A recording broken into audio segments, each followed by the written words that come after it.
Ok, entonces vamos a compartir pantalla.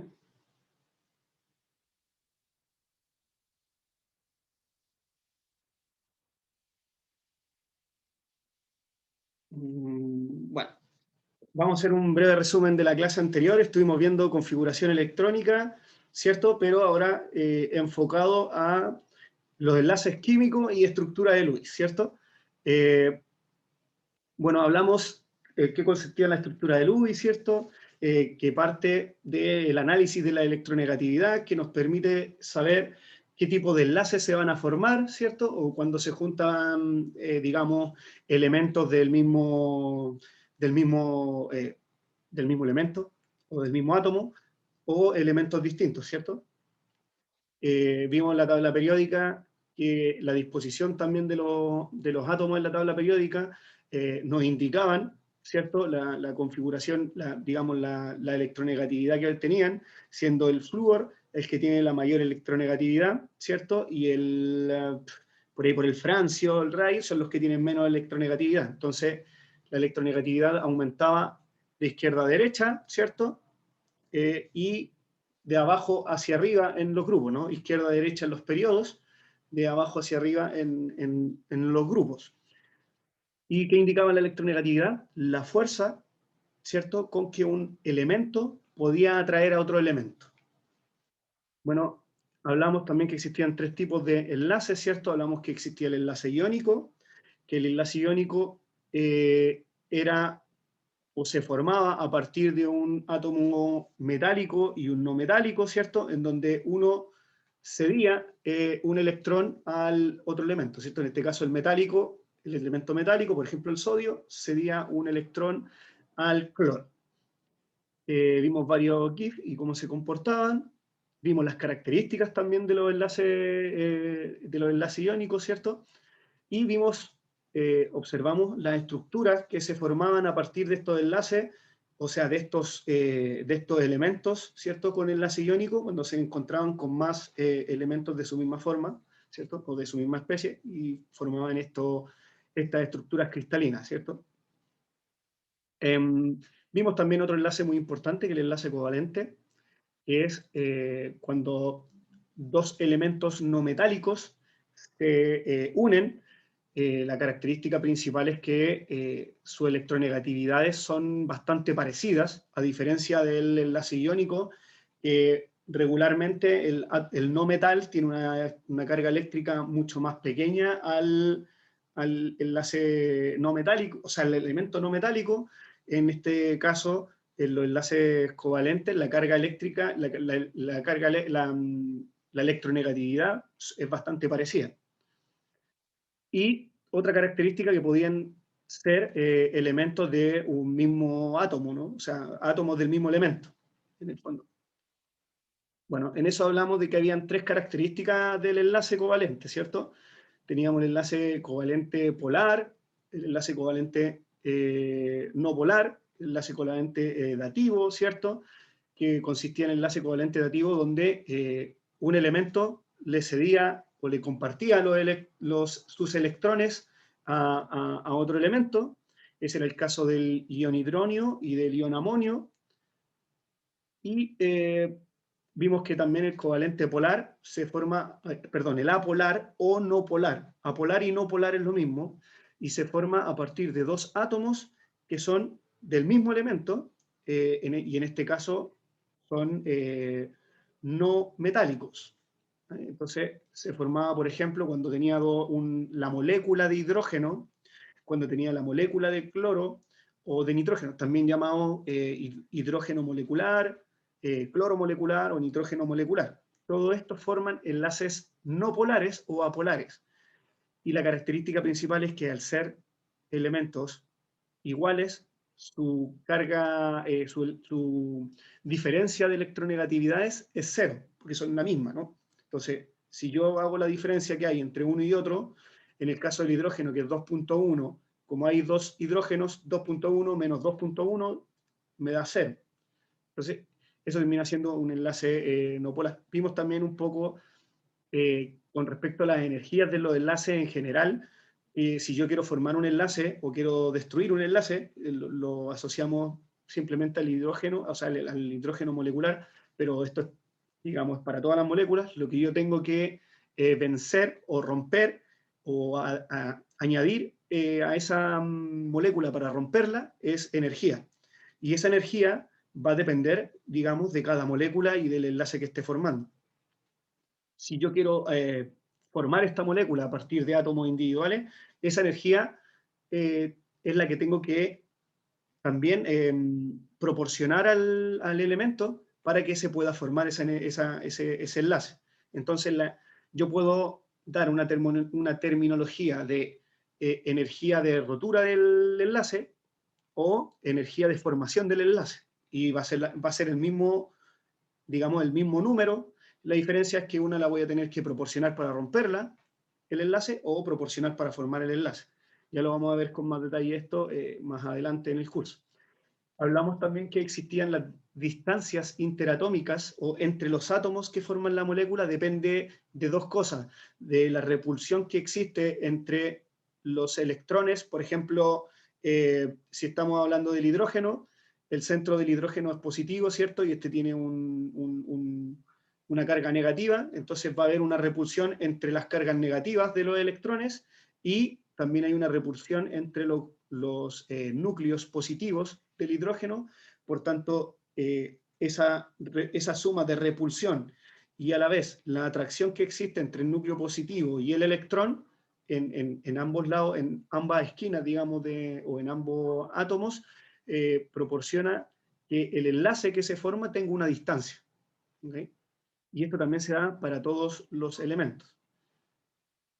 También hablamos de los enlaces covalentes polares, que son aquellos que, como hay una diferencia entre, diferencia de electronegatividad, por supuesto, entre, por ejemplo, un átomo de hidrógeno cuando se junta con el cloro, tienen distintas electronegatividades, tienen una leve componente de carga o desplazamiento de cargas, ¿vale? Porque uno es más electronegativo, por lo tanto, es como que se lleva la fuerza del otro elemento. Entonces, por ejemplo, habíamos visto, esta es la situación que uno pudiese, desde el punto de vista de distribución de energía, en un enlace covalente apolar o no polar. Al ser los dos átomos muy parecidos, o en este caso también pueden ser el mismo átomo, la distribución de energía, de atracción me refiero, es muy parecida. Es como que yo tenga a dos niños, digamos, tomados de la mano, que tienen el mismo tamaño, ¿no? De tamaño de estatura, pesan lo mismo y, digamos, las condiciones son lo mismo. Por ejemplo, en hermanos gemelos, ¿no? Se toman de la mano y, digamos, la fuerza es muy equiparable. O sea, la fuerza que hace para agarrar la mano de uno es muy parecida a la del otro. Pero en el caso de los covalentes polares, al ser un átomo más energético, más electronegativo que el otro, es como que yo compare no sé, a un padre con su hijo, ¿no? El padre va a hacer mucho más fuerza que su hijo para aferrarse o tomarse de la mano si yo lo empiezo a empujar, ¿no? Entonces, esto es como se podría ver un poquito así. En la densidad de carga, la energía de carga se la lleva el átomo que es más electronegativo. Entonces, si yo esto lo dibujase como una nube de energía, como lo pueden ver, se carga, en este caso, al átomo más verde por sobre al azul, ya que el verde es más electronegativo que el azul. Y eso hace que estos enlaces o estas moléculas tengan energías mucho más grandes que los otros elementos, ¿vale? Entonces, por ejemplo, lo puedo ver si yo tengo una serie de moléculas que son bastante parecidas entre el ácido fluorhídrico, el clorhídrico, el bromhídrico y el iohídrico. Todos estos enlaces, todas estas moléculas parten de un átomo de un halógeno, ¿cómo se llama? Y el hidrógeno. Son todos ácidos. La diferencia está en que el fluoruro, al ser más electronegativo que el cloro, que el bromo y que el yodo, lo que hace es que su densidad electrónica sea mucho más grande, ¿vale? Entonces sus características también son distintas. Por ejemplo, el enlace o la distancia del enlace que se forma entre el hidrógeno y el flúor es mucho más pequeño que entre el hidrógeno y el yodo. Fíjense, en la tabla dice longitud del enlace en Armstrong para el ácido fluorhídrico es de 0,92 y para el yodhídrico es de 1,61. La diferencia electronegativa, fíjense, de electronegatividad en uno es 1,9 y en el otro es 0,4. Y eso hace que también su momento dipolar sea también bastante diferente. ¿Qué indica esto? Bueno, si yo quiero romper el enlace del ácido fluorhídrico, me va a costar mucho más que romper el enlace del ácido yodhídrico. ¿Por qué yo quiero romper enlaces? Porque quiero formar otros productos, ¿vale? Básicamente por eso es importante saber cuánta energía necesito utilizar para romper enlaces. Bueno, también vimos ya esta tabla de la diferencia entre los compuestos que son iónicos y los compuestos que son covalentes, ¿no? La diferencia en los puntos de fusión, que algunos son solubles en agua, en otros no, otros son solubles en solventes polares y en otros no polares, digamos, etcétera, etcétera, ¿no? Ahí está un poco más para que lo puedan leer ustedes.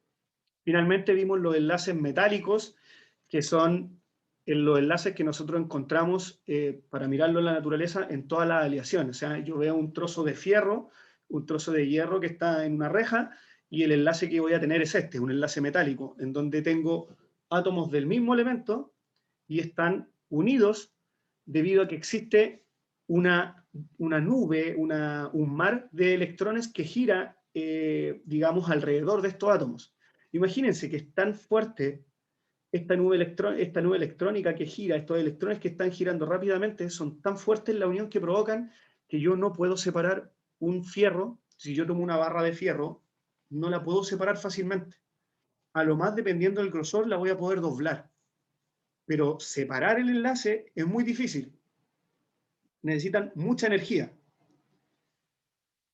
Bueno, vimos estos sistemas, vimos algunas características también de los sistemas, vimos cómo más o menos se movían los electrones, ¿cierto? Siempre estamos hablando de los electrones de valencia, los electrones de la última capa, cómo se movían alrededor de digamos, de estos átomos metálicos.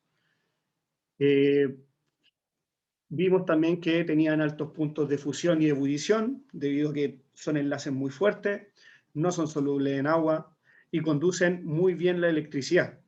¿Por qué? Debido a que la gran movilidad que tienen los electrones, ¿cierto?, en estas redes.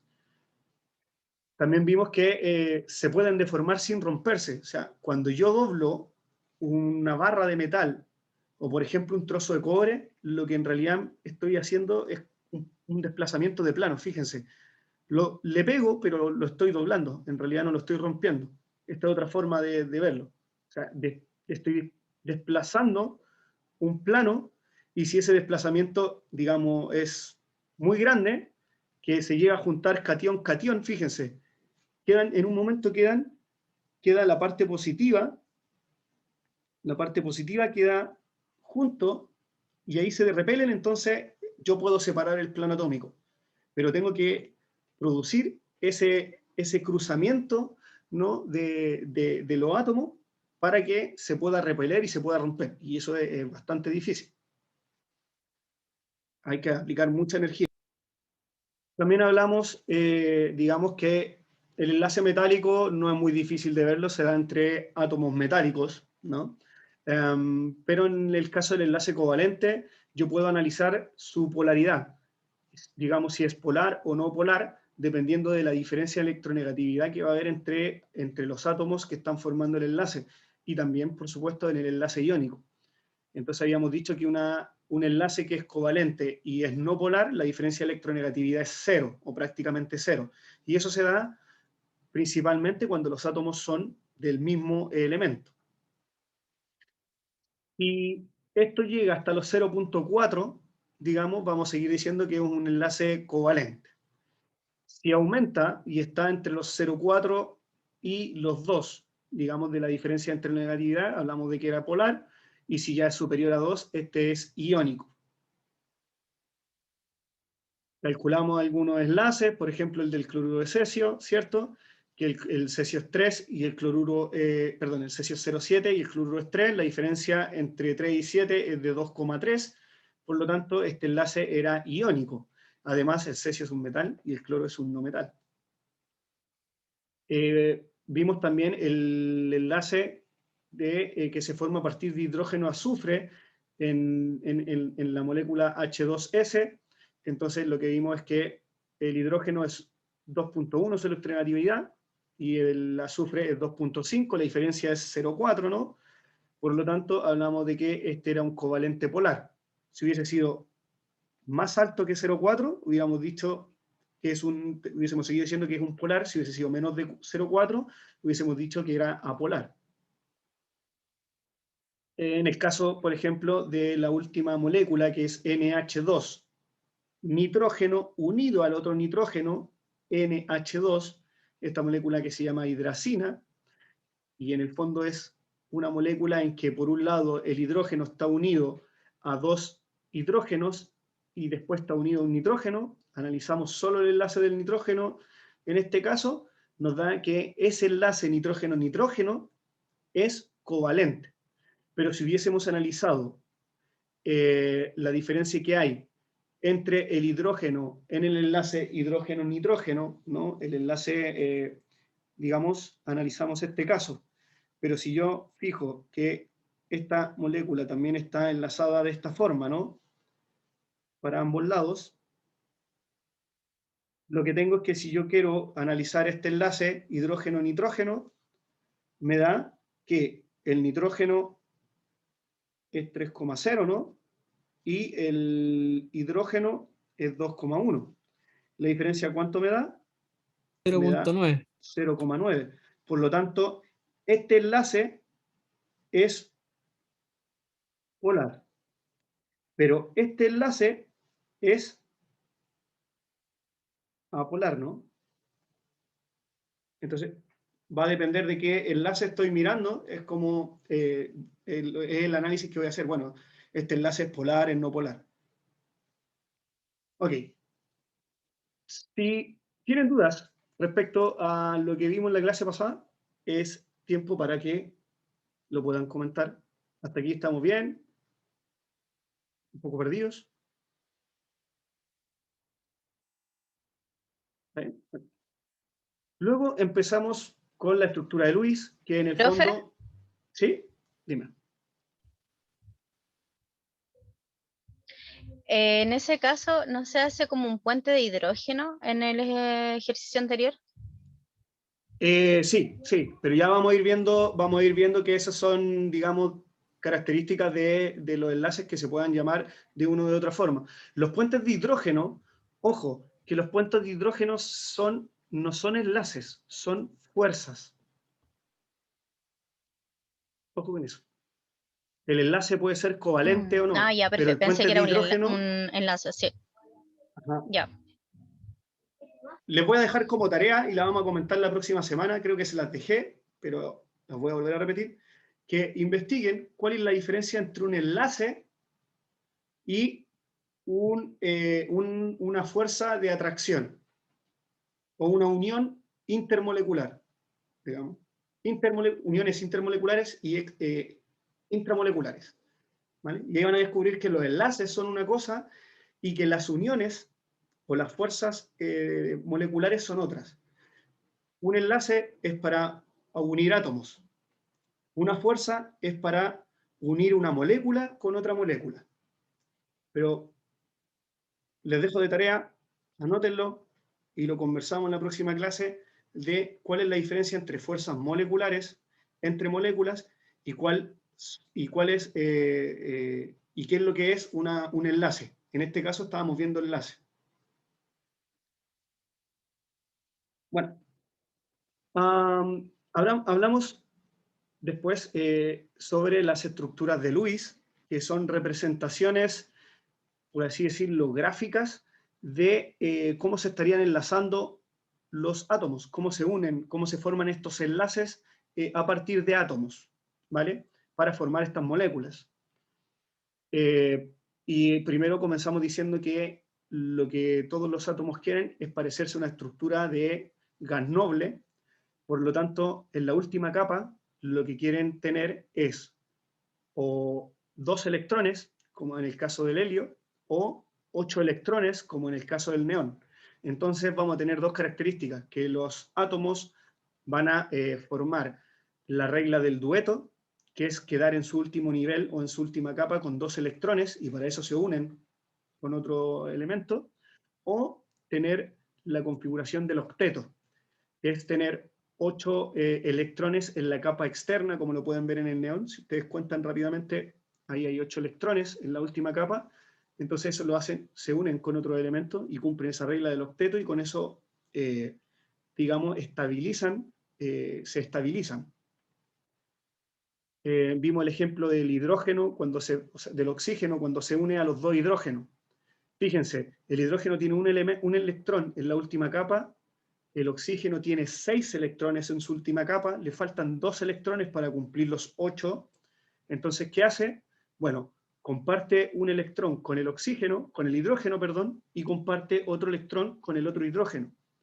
Así, a partir de la unión con 2 hidrógenos, el oxígeno en su última capa queda con 8 electrones, parecido al neón, y el hidrógeno queda compartiendo un electrón de él con un electrón del oxígeno, queda con 2 electrones, o haciendo el símil de tener 2 electrones en su última capa, lo mismo que en el caso del helio. ¿Ven? Aquí está un poquito más gráfico. El hidrógeno, que sería la bolita azul, quedaría con 2 electrones, y el oxígeno, que es la bolita roja, quedaría con 8 electrones, de los cuales uno es del hidrógeno, de un hidrógeno, y el otro es de otro hidrógeno. Como la diferencia de electronegatividad entre el oxígeno y el hidrógeno es un poquito diferente, lo que hay es esta especie de cargas, o de, digamos, por así decirlo, que queda como un poquito descompensado en cargas, pero que esta descompensación de cargas no es lo suficientemente fuerte como para separarlo, sino que al contrario. Lo que hace es que esta pequeña digamos, descompensación de carga hace que el agua pueda atraer a otra agua, que también está con esta descompensación, y así se forma el puente de hidrógeno, por ejemplo. De hecho lo dibujé, ¿no? Había por ejemplo, está otro oxígeno con otro hidrógeno, ¿cierto? Y lo que pasa es que este hidrógeno trae a este oxígeno, y si este hidrógeno de acá abajo ve a otro oxígeno de otra agua, también va a pasar lo mismo, se va a atraer, y así sucesivamente. Y esta fuerza, digamos, entre moléculas, esta unión entre moléculas, se va a romper cuando yo empiezo a elevar el punto de ebullición. Ya no tengo agua sólida, tengo agua líquida, este enlace se empieza a separar un poquito, ¿no? Las moléculas, cada molécula de agua se empieza a separar un poquito, y cuando ya estoy en el gas, están completamente separadas. Entonces, yo no estoy en un cambio de fase o en un cambio de estado sólido, líquido, gaseoso. No es que yo tenga un átomo individual solo, lo que yo tengo son separación de moléculas. En el sólido, las moléculas están muy juntas, en el líquido las moléculas están bastante separadas, no tanto como para que no las pueda apreciar, ¿no? En el agua yo la puedo mirar, pero ya cuando es vapor, las moléculas están individualizadas. O sea, tengo una molécula por un lado muy alejada de otra molécula, y no hay fuerza de atracción, no están unidas. En el caso de los metales, cuando yo fundo un acero, lo que tengo es una separación, digamos, de los átomos, y estos están líquidos. Y llevarlo a gas es casi imposible. Bueno, hablamos entonces que para la construcción de la estructura de Lewis yo me tenía que fijar en la capa de valencia, porque esto me iba a indicar cuántos electrones estaban en el último nivel energético, y esos electrones iban a ser los que el átomo iba a compartir. Entonces, revisamos el caso del germanio y del silicio, que a pesar de tener un Z bastante diferente, una cantidad de electrones bastante diferente, el silicio mucho más pequeña o mucho menos electrones, ¿no? Tiene solo 14, el germanio tiene 32 electrones.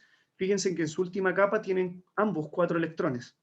Por lo tanto, a ambos les faltan 4 electrones como para tener una configuración electrónica de gas noble. Por lo tanto, en ese caso, ambos van a ser capaces de formar hasta 4 enlaces. Bueno, vimos que la capa de valencia la podíamos identificar de esta manera, ¿no? Para identificarlos como están en la tabla periódica. Sobre todo los del grupo 1A, 2A, 3A, hasta el 7A, son súper fáciles de identificar porque su configuración electrónica se comporta bastante, digamos, bastante parecida en todos esos átomos. Los átomos no sufren esto de que un electrón se pasa a una subcapa o 2 electrones se pasan a una subcapa o tienen estos comportamientos bien extraños que son como en el caso de los elementos de transición. Que en el caso de los elementos de transición, lo que ahí mejor vale la pena es ir mirando caso a caso, ¿ya? Porque si bien hay algunos que se comportan bastante parecidos y puedo interpretar cuáles van a ser los enlaces que van a formar, hay otros que son más complicados de ver, ¿no?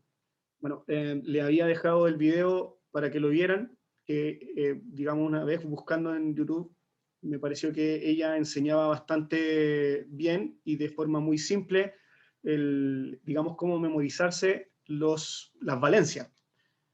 Como siempre les digo, en mi clase no me interesa que se sepan las valencias de memoria, sino que sepan qué son las valencias y cómo aplicarlas. Simplemente lo dejo ahí, ¿no? Digamos, y ustedes lo pueden ver después.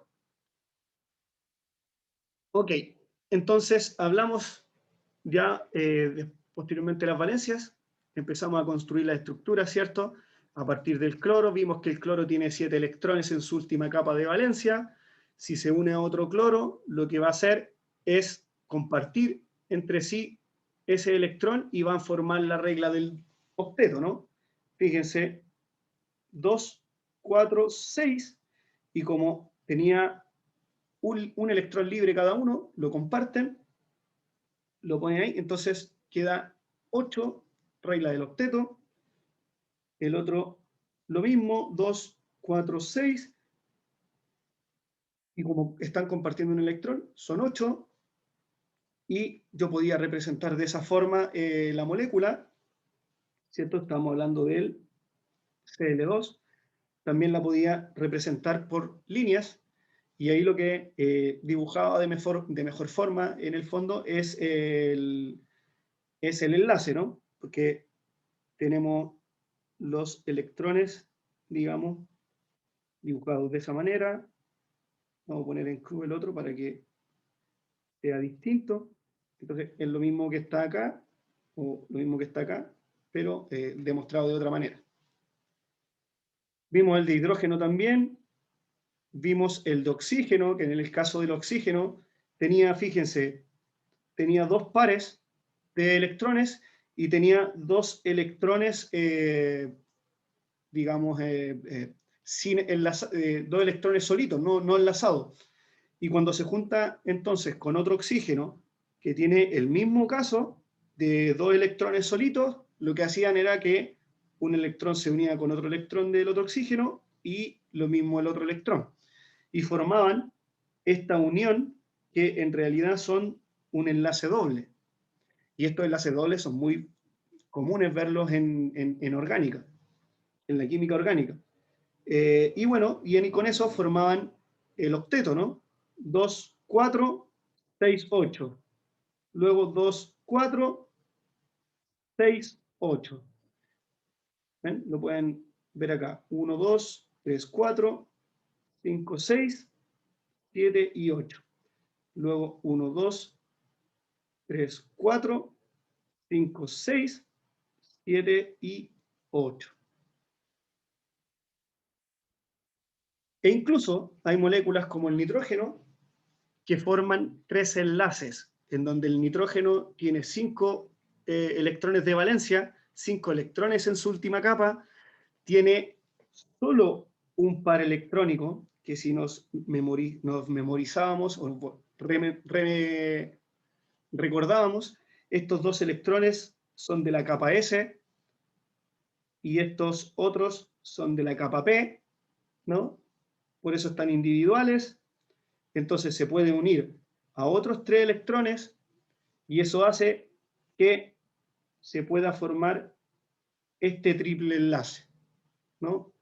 Entonces, triple enlace son 6 electrones, más estos dos de acá, 8, el mismo caso para el otro lado, 6 electrones que se están formando este triple enlace, más el par electrónico, hacen 8, cumple también la regla del octeto.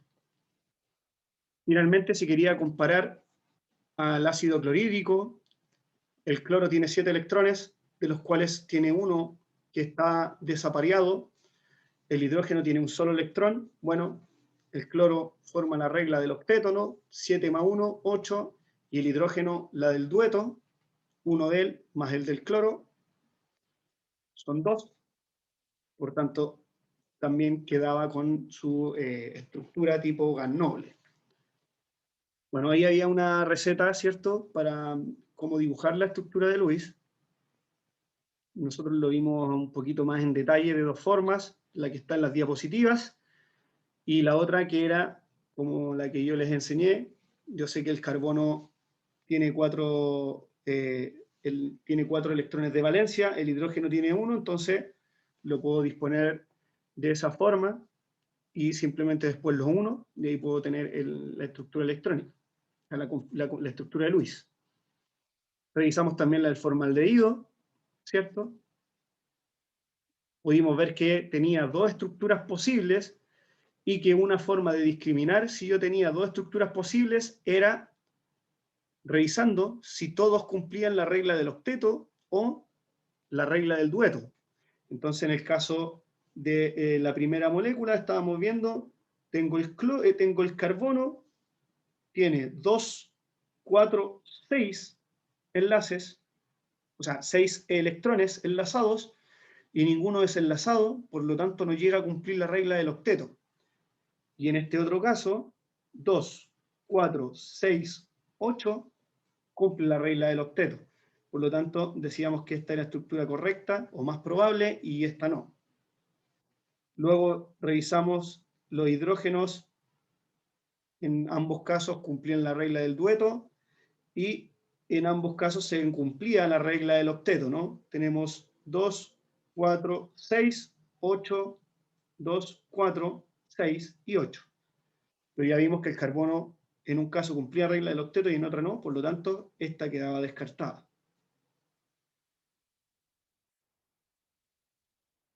También vimos otra forma de cómo identificar si un elemento cumplía o no la regla de digamos, cómo discriminar de una estructura por sobre otra, y esta era a partir de la carga formal. Entonces lo que hacíamos era identificar, tomábamos a un átomo, por ejemplo en este caso tomábamos el átomo de nitrógeno, nos preguntaban, lo que hacíamos era, ¿cuántos electrones tiene en la capa de valencia el nitrógeno? Bueno, tiene 5 electrones. De estos, ¿cuántos electrones son no enlazados? O sea, que no están formando enlace. En el caso del nitrógeno teníamos 2. Por lo tanto, era menos 2, ¿no? 5 menos 2. ¿Y cuántos tenía enlazados? Aquí habían 2 posibilidades. Decir, 1, 2, 3, ¿no? Ponen 3. O decir, 2, 4, 6, ¿no? Ahí está el 6. Y dividirlo por 2. En el fondo es esto, decir 6 dividido en 2, que es lo mismo que decir directamente 3 electrones. Y la carga formal nos tenía que dar igual a 0, ¿no? 5 menos 2 menos 6 medios o menos 3 me da 0. Luego la carga del flúor, veía lo mismo. ¿Cuántos electrones tiene el flúor? 7 en su capa de valencia. ¿Cuántos no enlazados tiene? 2 4, 6, o sea, menos 6. ¿Y cuántos enlazados tiene? Podía ser 2 dividido en 2, o simplemente tomar el electrón que enlaza al flúor, y es 1, que es lo mismo.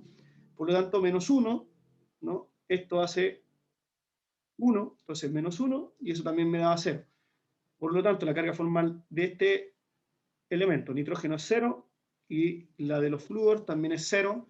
Por lo tanto, esta molécula es estable. Esto nos servía, por ejemplo, para, digamos, elegir qué molécula o qué estructura de Lewis era la más probable para representar esta molécula. Vimos en la clase pasada que en todos, tanto en el carbono como en el azufre, como en ese azufre, cumplían la regla del octeto. Este azufre, este carbono y este azufre también cumplían la regla del octeto, pero que si calculábamos las cargas formales del carbono en la primera molécula, daba que era menos 2, la carga formal en la segunda daba 2, en la tercera daba 0, la suma daba un total de 0, o sea, esta molécula era neutra. Y que en el caso segundo, el azufre es 0, la carga formal, el carbono es 0 y el azufre es 0, dando también una carga formal genérica de 0. Pero, en este caso, para elegir una por sobre otra, lo que prevalece es que las cargas individuales de cada átomo sean las más bajas posibles. Entonces, bajo esa consideración, la estructura probable era la estructura 2 y la estructura 1 no correspondía. Además, usualmente cuando yo tengo dos elementos que están formando una molécula, perdón, como en el caso de esta, la molécula del centro va a ser la que está solita. Y el átomo que se repite va a quedar a los costados. Entonces, esa también era una forma de proponer la estructura de este átomo, y ahí yo podía, a partir de dibujar los electrones, ¿cierto? Podía decir, bueno, el azufre tiene 2 electrones para compartir, entonces, bueno, hacía un arreglo a partir de este dibujo, entonces puedo borrar ese electrón de ahí, estos electrones de acá los puedo tirar acá, y ahí se forma un doble enlace. Como acá tengo un electrón, este también lo puedo reemplazar aquí, y los electrones que había dibujado también, digamos, por separado, los puedo poner acá, y ahí se forme, y eso después los borro, y ahí voy acomodando la molécula, ¿vale? Bueno, al final, el dibujar moléculas va a ser, digamos, ir mirando y dibujando, es la única forma o es la forma más fácil de aprender a hacer las estructuras de Lewis. Bueno, vamos a ver casos especiales de estructura de Lewis, así que pregunto, hasta ahora, ¿tienen alguna duda? No, profe. Okay. ¿Nadie más tiene duda? ¿No hay nadie, digamos, todos más o menos lo tienen claro? Sí, profe. Ok, cualquier duda pueden consultar la clase de la semana pasada, que a eso le dimos más tiempo. Bueno, vamos a ver casos especiales, más de estructuras de Lewis. Por ejemplo, el caso de las estructuras resonantes. También se le dice resonancia. ¿Qué quiere decir una estructura de resonancia? Una estructura resonante es que puede ser representada por más de una forma su estructura de Lewis. Fíjense, nosotros acá tenemos una posible estructura de Lewis para este ion nitrato, el NO3-. Una estructura está en donde el nitrógeno, que tiene 5 electrones, ¿no? Y tengo que el nitrógeno tiene 5 electrones. Ya sabemos que el nitrógeno puede compartir 3 enlaces, pero también puede compartir estos dos de acá. Cuando el nitrógeno se une a oxígenos, puede tener un cambio en su estructura, una estructura un poquito especial, ¿vale? Entonces lo que hace es que al juntarse con oxígeno, que el oxígeno habíamos visto que tenía 6 electrones, ¿no? 1, 2, 3, 4, 5 y 6, ¿no? Tenía 2 apareados y 2 desapareados. Podíamos ver que este oxígeno, cuando se encuentra con los nitrógenos, puede estar unido por un enlace simple o por enlaces dobles. ¿Por qué? Porque un hidrógeno, si está unido de esta forma, o sea, un nitrógeno está unido de esta forma al oxígeno, fíjense, el oxígeno tiene 6, ¿cierto? 1, 2, 3, 4, 5, 6 electrones, y al enlazarse con el nitrógeno, cumple los 8. El nitrógeno tiene 5 electrones, acá ya compartió 2. Entonces, posiblemente, tus otros 3 electrones están dispuestos de esta forma. Entonces, lo que puede hacer el nitrógeno es enlazarse a otro oxígeno, digamos, y con eso cumplir con su regla del octeto. Si pasa eso, lo que tenemos es que, creo que, no, sí está bien.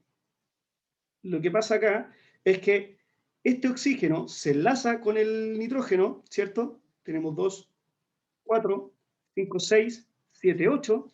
Este otro oxígeno, 2, 4, 6, 2, 4, 6, 5, 6. Está aquí este otro. No, me equivoqué me pasé con un 2, 4, 6, 8. No, está bien. Tenemos 1, 2, 3, 4, 5, 6, 7 y 8. Lo vamos a marcar con cruz los del nitrógeno. Y fíjense, el nitrógeno quedó con una carga, con un electrón menos, que eso representa a ese signo menos, que está ahí arribita. ¿Ok? Por eso es un ión. Hay un electrón que quedó en el nitrógeno libre. ¿Qué provoca eso? Que yo pueda tener una estructura dibujada de esta forma, pueda tener una estructura dibujada de esta forma, o pueda tener una estructura dibujada de esta otra forma, donde fíjense, el doble enlace puede estar ahí, puede estar en el oxígeno de color azul o en el oxígeno de color verde. Y yo no tengo cómo saberlo. ¿Y a esto por qué se le llama estructura resonante? Es porque esta molécula se hace estable haciendo la siguiente cosa. Este doble enlace que vemos acá pasa a ser átomos individuales, y los átomos individuales que estaban en esta zona pasan a ser enlaces. Fíjense, eso es lo que está pasando aquí y luego acá. ¿Y eso por qué lo hacen? Para tener una estabilidad en la molécula. Por tanto, nosotros llamamos que este enlace que está bailando, ¿no? Está pasando de un oxígeno en otro, se llama estructura resonante, porque está girando en todo momento. Y eso hace que este átomo sea estable. O sea, esta molécula, perdón, sea estable a pesar de tener una carga negativa. Bueno, a esta característica, en donde ese enlace está girando en todos los átomos, digamos, que están al costado, que están enlazados, le llamamos un conjunto híbrido de resonancia, o, dicho de otra manera, molécula en resonancia. Esto también pasa en el caso del carbonato, fíjense. Aquí en este caso hay 2 electrones extra, digamos, en el átomo de carbono. Fíjense, está formando ya los 8 enlaces el carbono, pero tiene 2 extras. Al suceder eso, la estructura también puede ser resonante, porque su entorno también son todos oxígenos. Entonces puede tener un doble enlace aquí, aquí, o en el siguiente oxígeno. O puede tener también el doble enlace en digamos, la tercera posición, ya que el entorno del carbono está unido a oxígenos. Y ese caso de estar unido a esos oxígenos le permite que, a pesar de tener dos cargas negativas, sea bastante estable, digamos, esta molécula. Por cierto, este ion que se da viene a partir del H2CO3, en donde salieron estos dos hidrógenos de la molécula, pero los electrones del hidrógeno quedaron en el CO3. Por eso queda como carga 2 negativo. Y estos hidrógenos individualmente quedan como H+ y H+. El mismo caso de la molécula anterior, ¿vale? Bueno.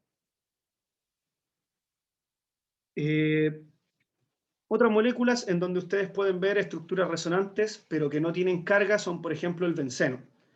Fíjense que el benceno tiene 6 carbonos,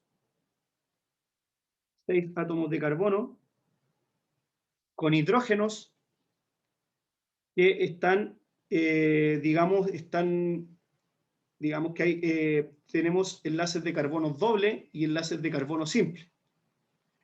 Cuando los enlaces de carbono doble pueden estar acá, o pueden estar en esta otra parte, o pueden estar en esa parte, o en esa parte, o en esa parte, o en esa parte. ¿Qué es lo que pasa? Se dice que está en resonancia porque existen carbonos que están con doble enlace y con carbonos con enlace simple. Pero este enlace doble puede emigrar a otros carbonos, ya que están al costado. Entonces yo no sé en qué posición, no puedo saber con exactitud en qué posición va a estar el doble enlace. ¿Vale? Y eso hace que el benceno, por cierto, sea una estructura súper estable. ¿Ah? Ok. Bueno, en este caso, por ejemplo, también tenemos una estructura a base de carbono, en todas las esquinas tiene carbono e hidrógeno, pero hay una carga negativa, o sea, hay un enlace menos. Y ese enlace, digamos, estos dos electrones que pueden verlo a partir de esos dos puntitos con el círculo azul y el signo menos en el interior, están simbolizando que puedo encontrar esa carga, esos dos electrones en cualquiera de esas posiciones. Está constantemente cambiando. Por tanto, los dos doble enlaces que están viendo ahí también están girando, digamos, de un lado a otro. Por lo tanto, también es una estructura resonante.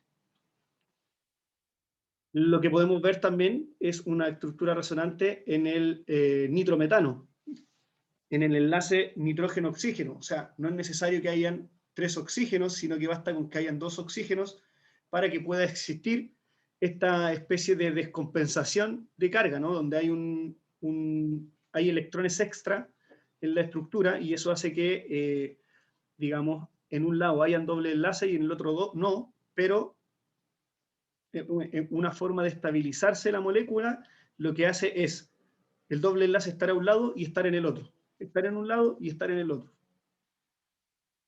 Lo mismo podemos ver en la diazometana y en la acetoacetato, donde también podemos ver que el doble enlace está moviéndose de un lado para el otro. Y eso son estructuras resonantes. Bueno, eso respecto a las estructuras resonantes. Si tienen alguna duda, díganmela, por favor.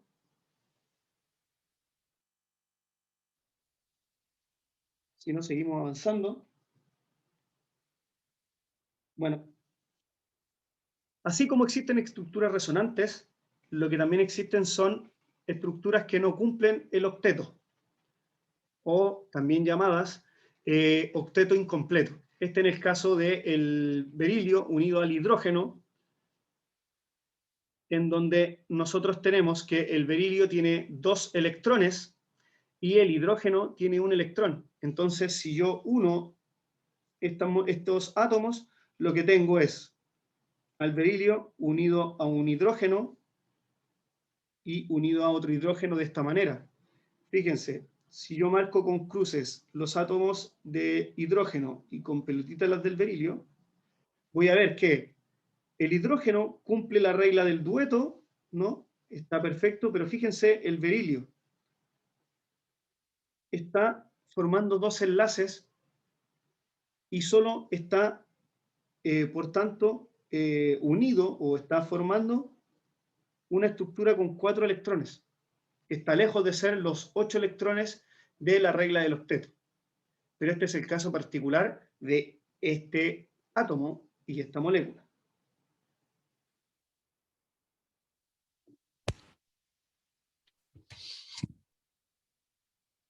Ahí está también explicado. Otro octeto incompleto es la que se forma a partir del boro y el flúor, en donde tenemos que el flúor tiene 7 electrones y el boro tiene 3 electrones. Por lo tanto, el boro va a compartir esos 3 electrones con 3 flúor. Entonces, si yo quiero dibujar esa molécula, voy a obtener, pongo en el centro el boro, te vuelvo a repetir que lo más lógico es cuando yo tengo una molécula compuesta por 2 átomos distintos solamente, el que está en menor cantidad se posiciona al medio y los elementos, que en este caso el flúor, que hay 3, se posicionan en los costados. Entonces, yo puedo decir, bueno, tengo 3 electrones del boro, ¿cierto? Y pongo el flúor en las otras esquinas, compartiendo el electrón que él le gusta compartir y sus pares, ¿no? Sus demás electrones, que son 6 que están apareados, los posiciono en estos costados, ¿no? Entonces, si cuento, puedo decir el flúor 2, 4, 6, más estos 2 que están enlazados, son 8. Si vemos el otro flúor, también 2, 4, 6, 8, el otro flúor 2, 4, 6, 8, todos cumpliendo la regla del octeto. Pero fíjense, acá tengo 2, 4 y 6. No está cumpliendo la regla del octeto. Eso es porque también es una excepción a la regla del octeto.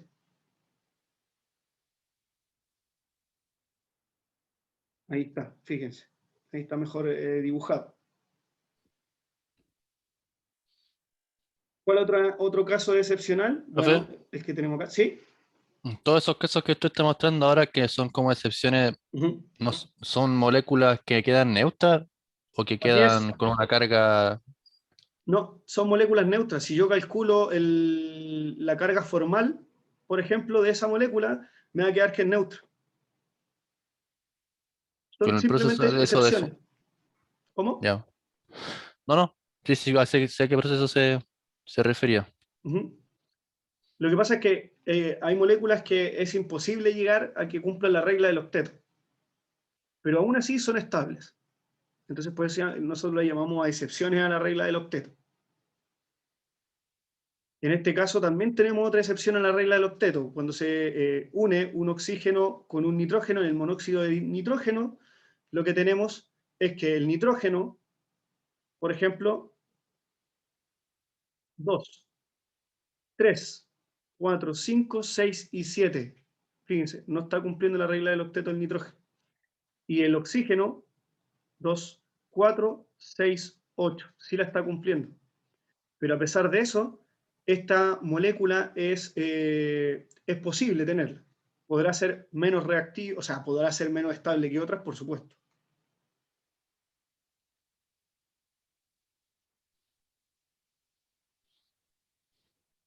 Bueno, acá también hay otro ejemplo de excepción, cuando está el azufre unido a 6 flúor. Si yo cuento, fíjense que el azufre en el centro tiene 2, 4, 6 uniones con los flúor de arriba y 6 más electrones con los flúor de abajo.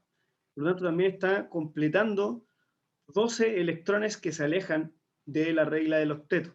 Pero esta molécula también existe.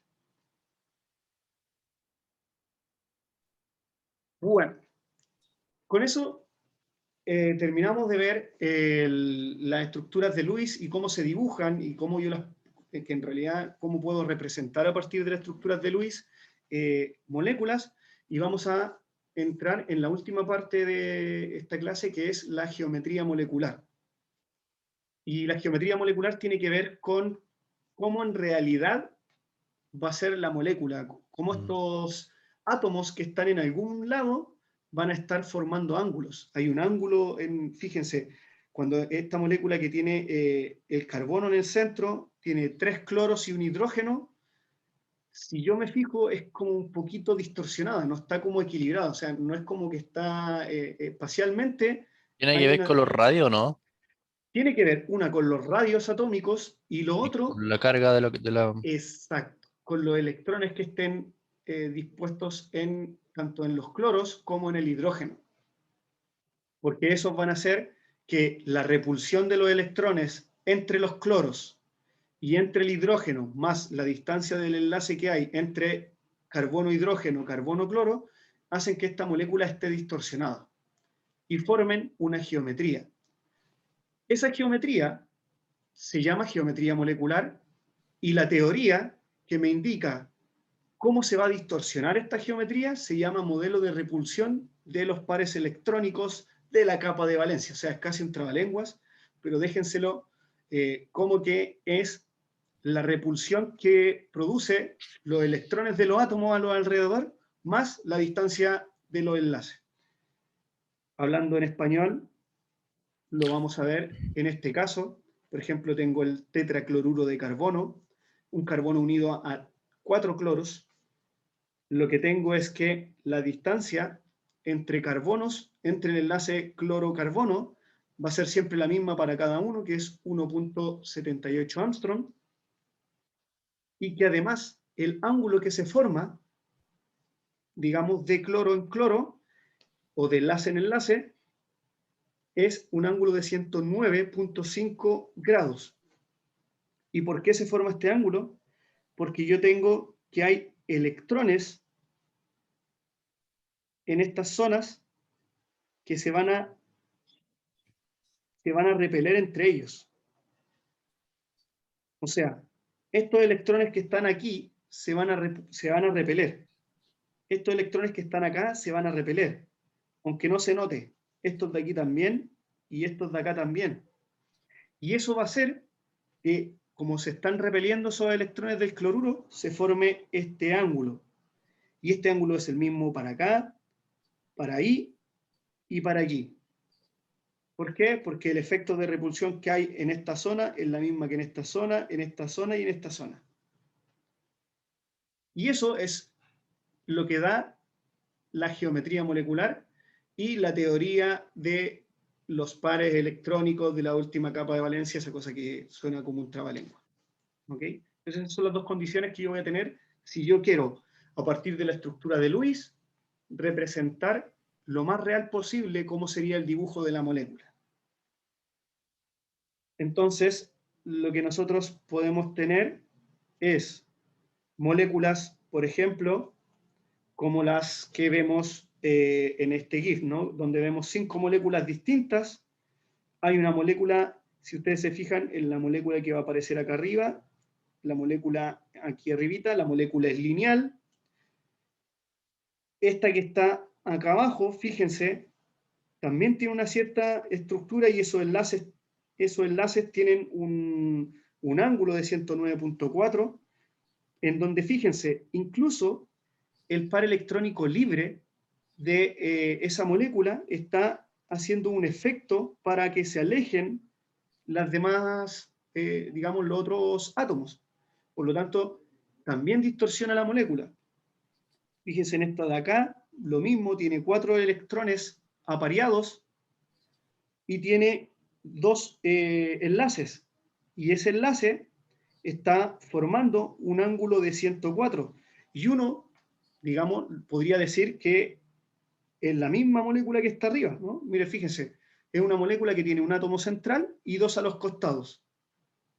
Pero miren la distorsión en cada uno de ellos. Fíjense en la diferencia que hay. Denme un segundo. Gracias. Fíjense en la molécula que está en el centro, esta molécula, y esta otra molécula que está acá. Fíjense, la molécula está compuesta por un átomo central y 2 átomos que están en los extremos que son iguales. Pero fíjense, una es lineal, la que está acá arriba es lineal, ahí va a aparecer. Y la otra, que está en el centro, no es lineal. ¿Y eso por qué es? Fíjense, porque la que está en el centro tiene 2 pares electrónicos en esa zona. En cambio, en la otra no tiene pares electrónicos. Entonces forma un ángulo lineal de 180 grados y la otra un ángulo de 104 grados.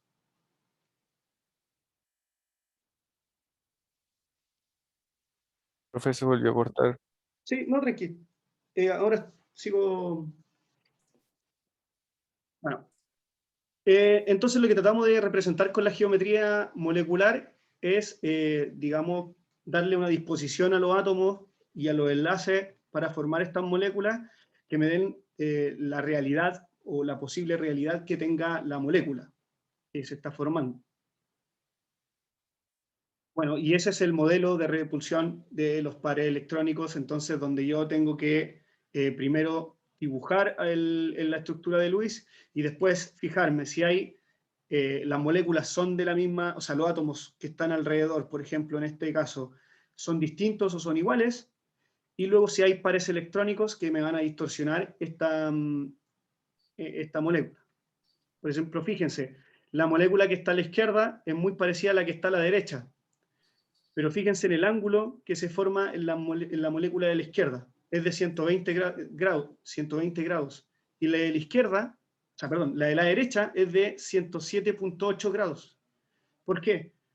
Fíjense que esta molécula que está acá tiene ahí un par electrónico, o sea, un par de electrones desapareados. Entonces lo que hacen es distorsionar la molécula. Entonces ya no tenemos esta configuración, si lo que tenemos es una especie de pirámide.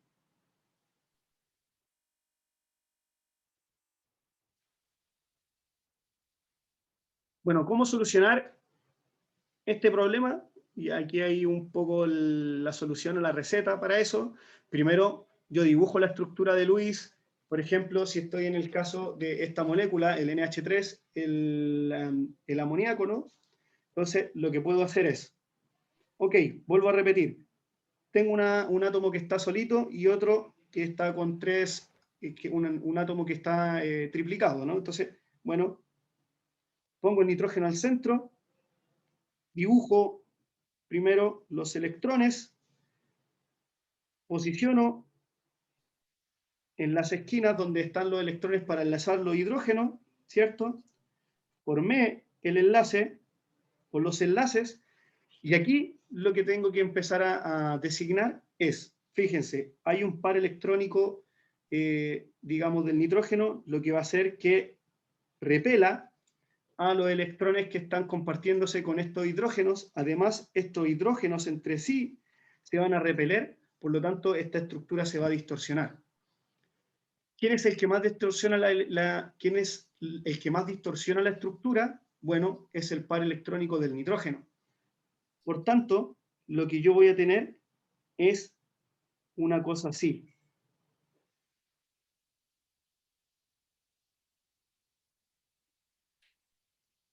En donde este par electrónico aleja a estos hidrógenos y por tanto este ángulo que está acá es un poquito menor, debido a que la repulsión que provoca este hidrógeno, o sea, este par electrónico, es muy grande por sobre los hidrógenos. Entonces, en esta teoría, para idealizar la molécula y representarla un poco mejor, yo sigo este tipo de receta. ¿Vale? Bueno, acá está dibujada un poquito más bonito, ¿no? Primero dibujo la estructura de Lewis, la más simple posible, me fijo si solo hay enlaces, si hay pares electrónicos, en este caso hay pares electrónicos, entonces lo que hago es darle una disposición un poquito, digamos, más geométrica, y finalmente lo que hago es darle la distorsión. Y en este caso, los pares electrónicos del nitrógeno estaría aquí. Y por eso está distorsionando la molécula. Bueno, por cierto, dependiendo de las moléculas y si tienen o no pares electrónicos libres, estamos hablando de la molécula central, vamos a tener, o bueno, también las moléculas, digamos, los átomos de los costados, el átomo central, perdón, los átomos de los costados, pero principalmente el átomo central es el que va a distorsionar más la estructura. Para estructuras lineales nosotros vamos a tener que la característica de la estructura lineal es que el átomo central no tiene pares electrónicos, es una posibilidad. Si hay tres átomos de la misma característica enlazados a un átomo central, vamos a tener una estructura o una geometría plana trigonal. Si hay cuatro átomos enlazados cuatro átomos iguales enlazados a un átomo central, lo que vamos a tener es una estructura tetraédrica.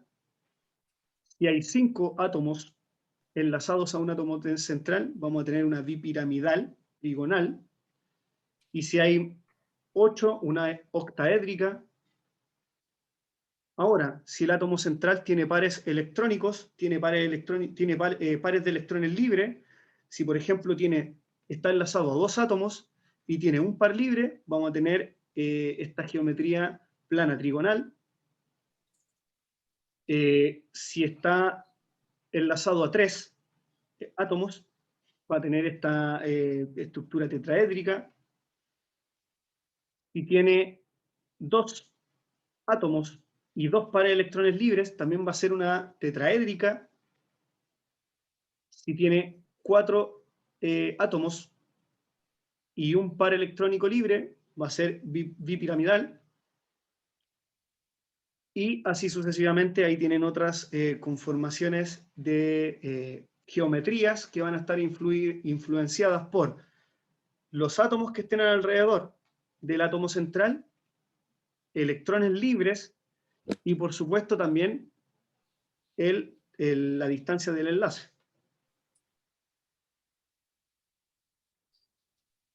Bueno, hasta ahora un poco para, digamos, digamos, ¿hay alguna duda con respecto a las moléculas, digamos, a la geometría molecular? Es un poquito enredado de entender, pero digamos que es bastante sencillo de dibujar si tenemos claro que la estructura se va a distorsionar dependiendo del átomo central, si tiene electrones desavariados y la cantidad de átomos que están enlazados a él.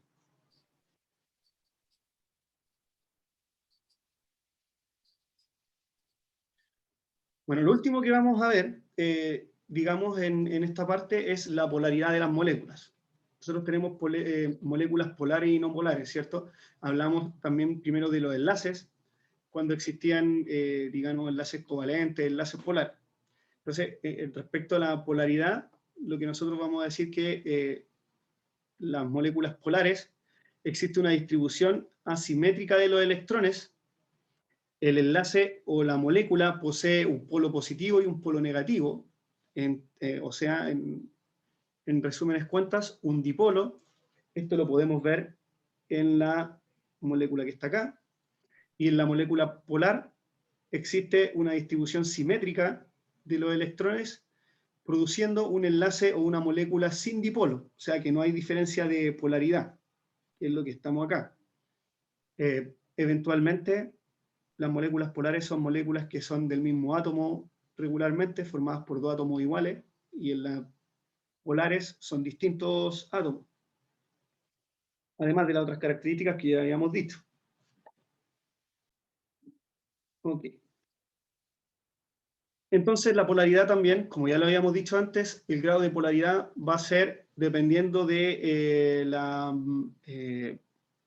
digamos, de la diferencia de electronegatividades que va a haber entre los átomos, y y también el grado de polaridad va a estar dependiendo de la geometría molecular digamos, de la molécula, valga la redundancia. Por ejemplo, en el primer caso, el CO2, lo que tenemos es un enlace sin dipolo, o sea, la carga electromagnética de este lado es igual a la de este lado. Por lo tanto, nosotros podemos decir que esta molécula tiene un momento dipolar cero, debido a eso, a que esta molécula que está acá atrae con la misma fuerza el polo de esta otra en ese sentido. En cambio, fíjense, como el H2O, el agua, tiene electrones libres, lo que hace es distorsionar la molécula y eso provoca que su momento dipolar, al ser atraídos, digamos, los hidrógenos hacia el oxígeno, sea distinto debido a que estos pares electrónicos otorgan también una energía, ¿no?, electromagnética distinta. Por lo tanto, el agua vendría siendo una molécula dipolar, una molécula polar. Siendo que es muy parecido, fíjense que las dos moléculas, a priori, si uno las dibujara con estructura de Lois, la encontraría que son iguales, pero una es polar y la otra es no polar. El agua es polar y el CO2 es no polar. Bueno, bajo esa misma condición, nosotros, lo que podemos hacer es identificar si moléculas son polares o no polares. Por ejemplo, el hidrógeno con el cloro, nosotros podemos apreciar que, para empezar, la diferencia de electromagnética es, no me acuerdo cuál era el cloro, creo que era parecida, 2.4, algo así. Si yo hago la diferencia de energía electromagnética, el cloro es más grande que la del hidrógeno y hace que la diferencia de ellas dos me dé que la molécula sea polar. En el caso del NH3 que estamos viendo acá, el NH3 tiene un par electrónico, por lo tanto hace que hay una distorsión, digamos, de esta molécula, por lo tanto también me diría que es una molécula polar. Pero fíjense acá, en esta molécula que estamos viendo acá, tenemos que el efecto del flúor sobre este átomo central es la misma que de este flúor y que de este flúor. Por tanto, esta situación hace que esta molécula sea una molécula no polar. El mismo caso va a ocurrir en este, y por el contrario, al cloro ser diferente a estos hidrógenos, también hace que esta molécula se distorsione, por lo tanto es no polar. ¿Para qué me sirve esto? Bueno, porque como ustedes vieron, si yo quiero disolver una molécula, por ejemplo, que sea covalente o que sea iónica, yo para una o para otra voy a necesitar un solvente polar o no polar, dadas las características de ambas moléculas.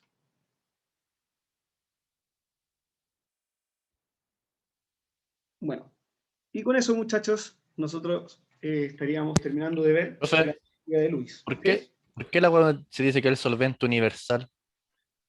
Porque el agua es, digamos que tiene una particularidad que lo que hace es, además de ser una molécula, como la pudimos ver acá, a pesar de ser una molécula polar, lo que también tiene es que ayuda a hidrolizar. Entonces, al hidrolizar, también puede, digamos, funcionar como para algunas moléculas que sean polares, igual que ella. Entonces, es como que tiene una característica especial. Lo vamos a ver un poquito más adelante. Entonces, por eso se dice que es un solvente universal, porque además es barato y además tiene esa característica que puede también disolver moléculas polares y no polares en algunos casos.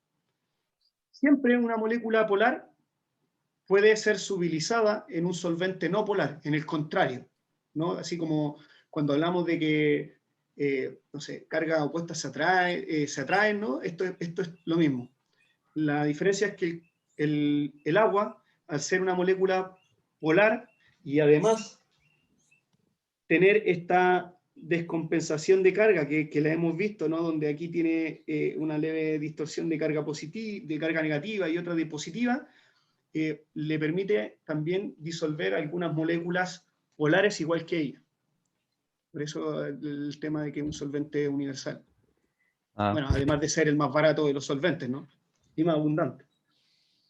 Profe, ¿y la carga negativa y positiva, cómo queda en la última diapo que puso? ¿Aló? ¿Esta? Sí. ¿En qué cosa? ¿Cómo se ven las cargas? Por ejemplo, no sé cómo se llama, pero la que está a la izquierda abajo, los flúor y ¿Y el boro? del boro, si está ¿Ya? neutra la carga, es neutro, no tiene carga. Claro, nosotros podemos decir que es una molécula neutra, porque lo podemos dar por el análisis de la disposición de los Sí, electrones. Posteriormente podemos decir que como son los átomos que están alrededor son los mismos, la distancia que va a haber aquí, que va a haber aquí y que va a haber aquí es la misma. y el ángulo igual. Claro, eso daría el ángulo y la distancia del enlace también sería el mismo. Y además, el efecto atractivo que tiene este átomo con respecto a este átomo con respecto a este y este átomo con respecto a este es el mismo. Sí, Entonces, no hay una descompensación energética de ningún tipo. Está como bien de la compensado para nube. todos lados, entre repulsiones y atracciones. Por Por ejemplo, si yo ejemplo, me fijo en esta, sí, acá, al tener un átomo de cloro y tener de hidrógenos, lo que yo tengo es que estas se repelen entre sí igual, sí, sí. pero el cloro, el efecto que tiene el cloro es distinto al repeler esos hidrógenos y además el carbono se va a sentir atraído más fuerte que respecto a esos hidrógenos. Por tanto, por eso yo puedo ver que esta molécula es polar. ¿Y cómo queda la carga? La carga negativa queda hacia el cloro y la carga positiva hacia el hidrógeno. Claro. Aquí en este sentido lo que aquí quedaría levemente cargado positivamente y acá quedaría levemente cargado negativamente. Se dibuja así como un delta porque te está diciendo que es una cantidad de carga negativa que se va hacia ese lado, se carga un poquito allá. No quiere decir que sean negativos, sino que hay como una leve, debido a que este átomo es más electronegativo que el carbono y que los hidrógenos, hace que toda la energía que se esté produciendo en este átomo se cargue hacia acá. Entonces, en el fondo, lo que Y por tenemos... ejemplo, Uh-huh. en hacer o sea, molécula, en unirse a otra molécula, ¿cuál va a preferir el lado negativo o el lado positivo? El lado positivo con el negativo y el negativo con el positivo. Pero por ejemplo, ¿con cuál lado se va a unir con el negativo o un positivo? Lo más probable es que si se encuentra con otra molécula de esta misma característica, lo que va a hacer es que el hidrógeno, que es levemente positivo, se sienta atraído por este que es levemente negativo. Y ahí se formaría también un puente de hidrógeno, ¿no? Acá tendríamos el cloro, Esos son acá los puentes de tendríamos... hidrógeno. Sí. El hidrógeno unido a un halógeno se considera como puente de hidrógeno. No siempre el hidrógeno unido a otro elemento es puente de hidrógeno, ojo ahí. Pero regularmente es con halógenos se forman los puentes de hidrógeno. Mm. Esa era mi ¿Ya? duda, profe, vale. Ok. ¿Alguna otra duda? Muchachos. Ah, profe, Ujú. ¿por qué se forma la tensión superficial del agua? La tensión superficial. Pucha, ¿Tiene que ver con esto, no? Con lo que está pasando ahora. tiene que ver con esto, pero déjame la tensión Pues superficial. materia. No, sí, digamos, podemos verlo, sí, lo podemos ver, pero déjame buscar una imagen para representarlo mejor y empezamos con eso la próxima semana porque ahora no lo tengo, no tengo como las palabras para decírtelo bien claro en qué consiste la tensión superficial. Pero existe, digamos, por esta descompensación de carga y hay un tema con eso. Pero, Vale, ¿por profe. qué tú lo quieres ver? Porque a veces el agua no, por ejemplo, se separa de otras moléculas, Eh, en ese sentido. sí, ¿y por qué, por ejemplo, El agua con el aceite se separan y eso. sí, Ah, es por eso, po.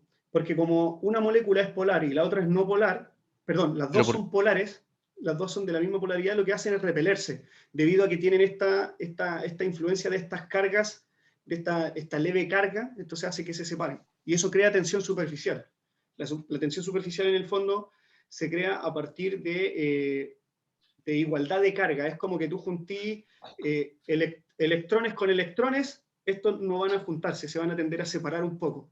Entonces, y esa separación que forma un espacio vacío, por así decirlo, entre estas dos moléculas, ¿Mm? se le denomina tensión superficial. Y esa tú claramente la puedes romper cambiando la polaridad de alguna de las moléculas. ¿Y cómo? Ah, no, ¿Cómo? que Depende. simplemente, Depende cómo lo puede hacer electromagnéticamente, lo puede hacer mezclando algún otro solvente que sea polar y que sea afín con los dos, ahí es un poco diferente. Ahí va a depender. Por ejemplo, acidificando la molécula, porque el ácido también cambia la polaridad de la sustancia, entonces ahí también podría romper esa tensión superficial y así juntar la sustancia, digamos. mm.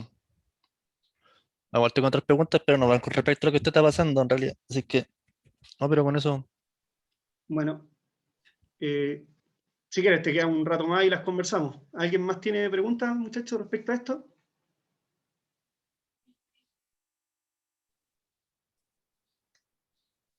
¿No? ya, profe, yo tengo otra, de verdad. ¿Por ¿Ya? qué? ¿Por qué si el, al mezclar, por ejemplo, el agua y el aceite, el frío se podría decir, se mezclan y no pasa nada, se separan? Ujú. Pero ¿por qué al mezclar el agua con aceite caliente se forma como una explosión? ¿Por qué al mezclar el aceite con el agua caliente? No, el agua con el agua con el aceite caliente. Así como cuando el aceite Ah, ok. está caliente Sí, cae mira, agua lo que pasa, tú me mandaste el video de la piraña, ¿no? de la termita. De la termita, eso. ¿Tú me enviaste el video de la termita? Sí, ¿Cierto? Sí, ya. Lo que pasa es que yo les delante, me te llama lo la voy a atención la mostrar, pirotecnia. eso te lo voy a mostrar con una imagen. Ay, no. Lo que pasa es que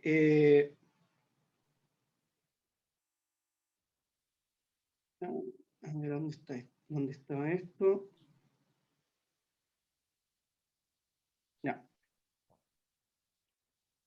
Eso te voy a mostrar con esta imagen. Nosotros, así como podemos romper enlaces o unir enlaces, nosotros necesitamos aplicar una energía. Esa energía está dada por la calidad del enlace, ¿vale? Eso es para todas las moléculas. ¿Qué resulta? Que tú esta energía la puedes disminuir cambiando alguna condición. Esa condición casi siempre es con temperatura. Cuando tú aumentas la temperatura, lo que haces es que esa distancia o le entregas energía a ese elemento y eso hace que se rompa, ¿cierto? Yo aplico calor, rompo enlace.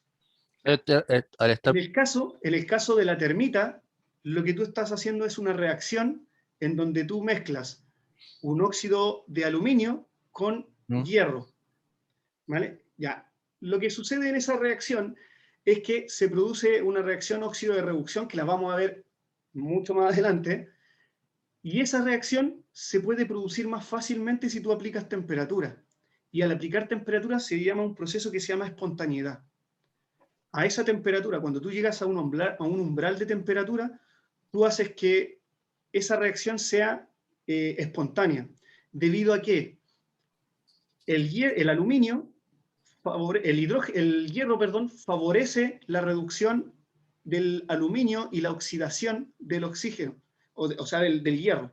Entonces lo que formas es como un óxido de hierro y el aluminio queda puro, porque se separa la, Mm. la molécula, digamos, se separan los átomos de oxígeno con los de aluminio y entran los de hierro para unirse con los de oxígeno.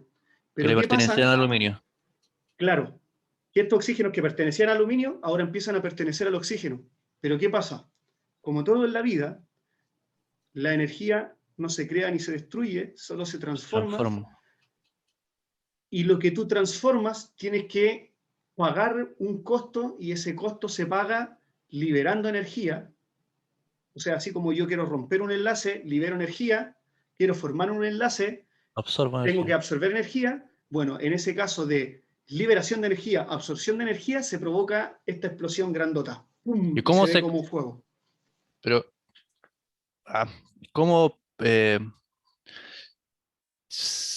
cómo, cómo se puede calcular esa cantidad de, Ah, porque los de- enlaces, sí, porque los enlaces tienen un valor de energía. Todo esto está experimentalmente demostrado. Entonces, por ejemplo, hay una cuestión que se llama energía libre de Gibbs y energías de enlace. Entonces, cada enlace, por ejemplo, aquí estoy mostrando la formación del enlace covalente hidrógeno-hidrógeno. Este enlace se forma, por ejemplo, a partir de aplicando 432 kJ/mol. Para yo romper ese enlace tengo que añadir 432 kJ/mol. ¿Qué son? Estos que están acá, aquí te lo está diciendo. Sí. Entonces, para yo poder hacer eso, si yo lo quiero romper, a partir de aplicar calor, tengo que llegar a mínimo 432 kJ/mol. Tengo que añadir eso. En lo mismo caso pasa en el otro. Los enlaces se calculan a partir de la energía de rotura, que es lo mismo que deformación. Entonces, si yo quiero romperlo, lo calculo, veo por tabla Mm. cuáles son las energías que se necesitan y con eso lo puedo hacer. ¿Qué pasa en el caso de la termita? Como tengo óxido de aluminio y tengo hierro, el hierro funciona como catalizador también. Entonces hace que la temperatura sea más baja y no sea extremadamente alta. Porque si yo quisiera, por ejemplo, transformar el aluminio, el óxido de aluminio, aluminio solo, romper el enlace aluminio-oxígeno, tendría que aplicar muchísima temperatura para romper ese enlace. Y aún así quizás no lo rompa. Pero como yo le estoy agregando un catalizador, que es el hierro, y que además que catalizador es como que interviene en la reacción porque él también quiere, tiene facilidad para estar formando un enlace hierro-oxígeno, funciona como de las dos formas. Entonces eso hace que la temperatura disminuya. Uno desprende y el otro absorbe. Claro. Y entonces por eso también se forma esa llamarada y toda esa Claro. cosa que se ve como bien impresionante. Ah, Pero es eso. ya. Ahí, vale, profe. Tenía esa duda. Bueno, ¿algo más? ¿Alguna otra pregunta?